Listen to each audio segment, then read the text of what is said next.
తమన్ అసలు పనితనం బయటపడింది. ఇవాళ Akhanda 2 full audio jukebox విడుదలయ్యింది. సినిమా రిలీజ్కు సరిగ్గా 3 రోజుల ముందు అన్ని పాటలు వదిలేయడం అభిమానులను ఆశ్చర్యపరిచింది. ఎందుకంటే నిన్నటిదాకా వచ్చిన 2 లిరికల్ సాంగ్స్కు భారీ రెస్పాన్స్ రాలేదు. జాజికాయ సాంగ్ రెగ్యులర్ స్టైల్లో సాగగా, అఖండ తాండవం చేస్తూ సాగే బ్యాక్గ్రౌండ్ పాట కూడా ఆశించినంత రీచ్ తెచ్చుకోలేదు. విచిత్రం ఏంటంటే ఇవాళ వదిన ఫుల్ ఆల్బంలో మిగిలిన పాటలు ట్రాన్స్లోకి వెళ్ళేంత బాగున్నాయి.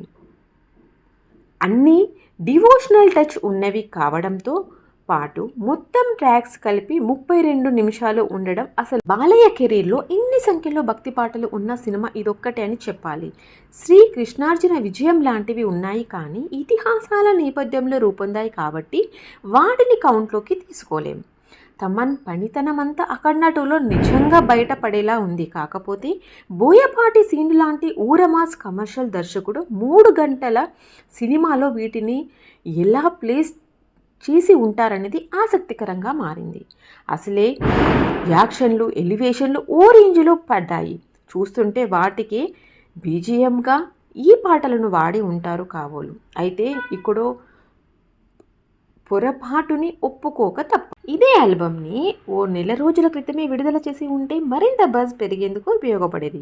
ఎంత స్టార్ హీరో సినిమా అయినా సరే ప్రమోషన్లు చాలా ముఖ్యంగా పెద్దకి 6 నెలల ముందు చికిరి రిలీజ్ చేయడం వల్ల ఏకంగా బిజినెస్ పెరగడానికి ఉపయోగపడుతుంది.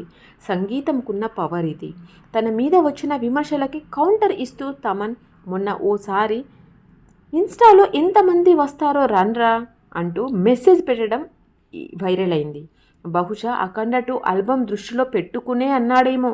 ఇక అసలైన ఛాలెంజ్ డిసెంబర్ 5 థియేటర్లో బీజిఎంతో మెప్పించేది ఉంటుంది.